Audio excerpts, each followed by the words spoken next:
চতুর্থ দফা নির্বাচনের শেষে মুখ্য নির্বাচনী আধিকারিক দপ্তরে ফুল বেঞ্চ সাংবাদিক বৈঠক। মোটের ওপর শান্তিপূর্ণভাবে সম্পূর্ণ হলো চতুর্থ দফার নির্বাচন।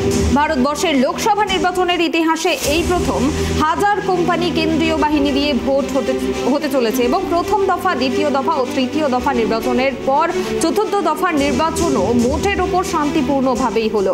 এমনটাই জানালেন মুখ্য নির্বাচনী আধিকারিক দপ্তরের মুখ্য নির্বাচনী আধিকারিক আরিজ আফতাব।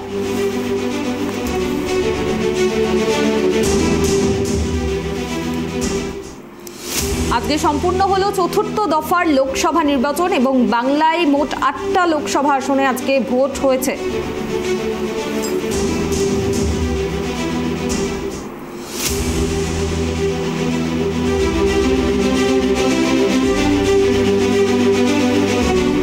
চতুর্থ দফা নির্বাচনের শেষে মুখ্য নির্বাচনী আধিকারিক দপ্তরে ফুল বেঞ্চ সাংবাদিক বৈঠক।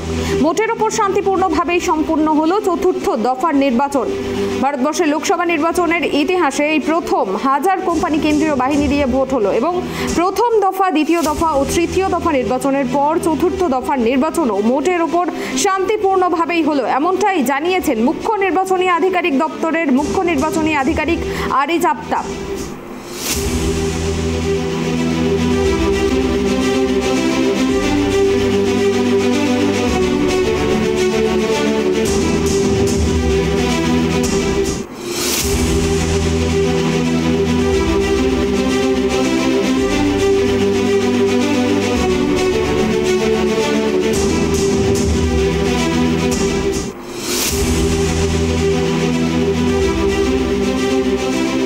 আমরা জানবো এ বিষয়ে বিস্তারিত। টেলিফোন লাইনে রয়েছেন ট্রাইব টিভির প্রতিনিধি অভ্রদীপ।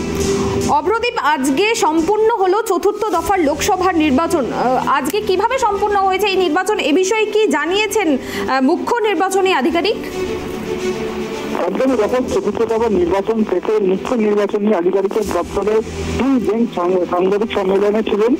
এই সাংবাদিক সম্মেলনে উপস্থিত ছিলেন মুখ্য নির্বাচনী আধিকারিক অর্থাৎ সিইও আরিজ আফতাব, রাজ্য পুলিশের nodal officer Anand Kumar, additional CEO Arindam Niyogi, additional CEO Binod Kumar এবং যুগ্ম মুখ্য নির্বাচনী আধিকারিক দিব্যেন্দু দাস। মোটের ওপর শান্তিপূর্ণভাবে সম্পূর্ণ হয়েছে চতুর্থ দফার নির্বাচন।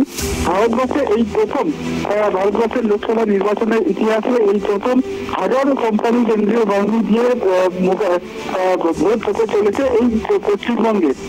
প্রথম, দ্বিতীয়, তৃতীয় দফার নির্বাচনের পর চতুর্থ দফার নির্বাচনও মোটের ওপর শান্তিপূর্ণ হয়েছে, এমনটাই জানিয়েছেন কিন্তু মুখ্য নির্বাচনী আধিকারিক আরিজ আফতাব।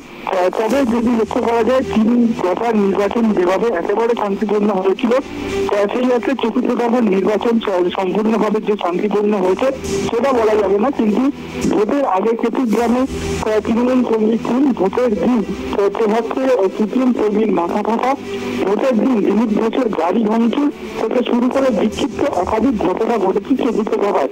অর্থাৎ 2024 নির্বাচনের দ্বিতীয় তিন দফার নির্বাচনে যে বাংলা রক্তপাত ঘটেনি তা চতুর্থ দফার সময় কিছুটা হলেও দেখতে হলো পশ্চিমবঙ্গবাসীকে।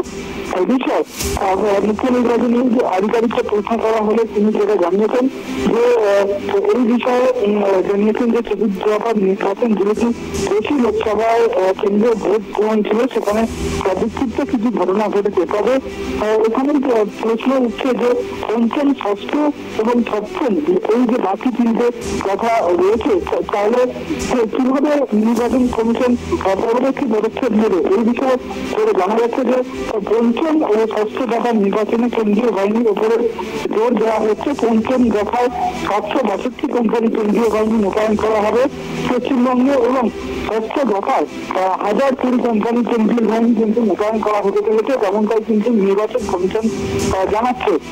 অর্থাৎ বলা যেতে পারে ভারতবর্ষের লোকসভা নির্বাচনের ইতিহাসে এই প্রথম 1000 কোম্পানি কেন্দ্রীয় বাহিনী দিয়ে দিয়ে ভোট হতে চলেছে, যেটা বাংলায় হবে এখন দেখায় এরপরে শান্তিপূর্ণ ভোট করাতে পারবে কিনা নির্বাচন কমিশন। পাশাপাশি তোমাকে বলে রাখবো যে চতুর্থ দফার 8টি লোকসভা কেন্দ্রের নির্বাচনের দিন নিরাপত্তা কেমন ছিল। 75 জন প্রার্থী ছিলেন চতুর্থ দফার নির্বাচনে 8টি লোকসভা কেন্দ্রের জন্য, যার মধ্যে পুরুষ প্রার্থী ছিলেন 59 জন, মহিলা প্রার্থী ছিলেন 16 জন। 578 কোম্পানি কেন্দ্রীয় বাহিনী মোতায়েন ছিল, 778 সেকশন কিউআরসি মোতায়েন ছিল এবং 30,009 জন রাজ্য পুলিশের আধিকারিকরা মোতায়েন ছিলেন। তার পাশাপাশি যেরকম ছিলেন মাইক্রো অবজারভাররা, তার পাশাপাশি বিভিন্ন অবজারভাররা কিন্তু উপস্থিত ছিলেন এবং তিনি জানেন রাজ্যে নিযুক্ত যে স্পেশাল অবজারভার দুজন রয়েছেন, স্পেশাল জেনারেল অবজারভার এবং স্পেশাল পুলিশ অবজারভার, তারাও কিন্তু চতুর্থ দফার নির্বাচনে সক্রিয় ভূমিকা গ্রহণ করেছেন। পাশাপাশি তোমাকে এটাও জানিয়ে রাখবো যে চতুর্থ দফার নির্বাচনে ঠিক কি কি পদক্ষেপ নিয়েছে নির্বাচন কমিশন। আজ মোট গ্রেপ্তার করা হয়েছে প্রিভেন্টিভ অ্যারেস্ট অর্থাৎ সতর্কতামূলক গ্রেপ্তারি, সেই সংখ্যাটা হলো 69 জন এবং 186 নম্বর বুথে সরকারের প্রিসাইডিং অফিসারকে পাঠানো হয়েছিল। বীরভূম লোকসভা কেন্দ্রের ইমামবাজারের 25 নম্বর বুথের প্রিসাইডিং অফিসারকে সরানো হয়েছিল। অর্থাৎ চতুর্থ দফার নির্বাচনের 2 জন প্রিসাইডিং অফিসারকে কিন্তু সরিয়েছিল নির্বাচন কমিশন, তাদের বিরুদ্ধে একাধিক অভিযোগ ছিল। অন্যদিকে দিলীপ ঘোষের ঘটনার তদন্ত শুরু করেছে পুলিশ আধিকারিকরা, এমনটাই কিন্তু জানিয়েছেন মুখ্য নির্বাচনী আধিকারিক আইজ আফতাব। আজকে মোট ভোটের হার, যেটা মোট বিকেল 5টা পর্যন্ত জানা গিয়েছে যে 76% ভোট করেছে বিকেল 5টা পর্যন্ত। এই ভোটের শতাংশ কিন্তু আরো বাড়ার সম্ভাবনা রয়েছে, যেহেতু আরো 1 ঘন্টা বাকি রয়েছে, অর্থাৎ 5টা পর্যন্ত যে শতাংশ দিয়েছে নির্বাচন কমিশন 6টা পর্যন্ত ভোট, সেই 1 ঘন্টার যে রেজাল্ট সেটা আমরা আজকে রাত্রিবেলা বা কালকে সকালবেলা জানতে পারবো। অর্থাৎ 76% থেকে আরো কিছুটা বাড়তে পারে, এটাই শতাংশ তেমনটাই কিন্তু মুখ্য নির্বাচনী আধিকারিকের দপ্তরের শুরুতে সাংবাদিক সম্মেলনে এমনটাই জানিয়েছেন। ধন্যবাদ অভ্রদীপ। আপনাদের জানিয়ে রাখবো চতুর্থ দফার লোকসভা নির্বাচন সম্পূর্ণ হলো। বাংলার 8 কেন্দ্রে আজ ভোট গ্রহণ হয়েছে। বহরমপুর, কৃষ্ণনগর, রানাঘাট, বর্ধমান পূর্ব, বর্ধমান দুর্গাপুর, আসানসোল, বোলপুর এবং বীরভূমে। এবং আজ মোটের ওপর শান্তিপূর্ণভাবেই ভোট গ্রহণ সম্পূর্ণ হয়েছে বলেই জানিয়েছেন মুখ্য নির্বাচনী আধিকারিক।